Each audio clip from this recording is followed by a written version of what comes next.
శివతత్వం అంటే సత్యమునందు ఎప్పుడైతే స్థిరంగా ఉంటాడో, సత్యమును ఎరిగి ఉంటాడో, ఎరుక దాకా తెలిసి అనుభవజ్ఞానంగా ఉంటాడో వాడు మార్పు చెందడు.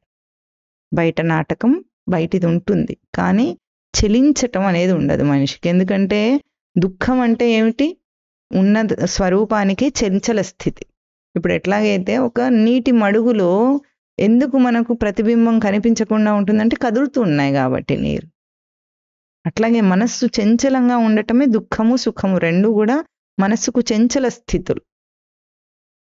అది ఎట్లా వస్తుంది? విషయానురాగి దుఃఖి. అంటే మనస్సు చంచలమైనప్పుడు ఎట్లాగైతే ప్రతిబింబం కనిపించదో చెదిరిపోయినాడు, తన స్థానంలో చెదిరిపోతున్నాడు అని అర్థం. ఆ చెదిరిపోయినప్పుడు తన స్వరూపం కనిపించదు.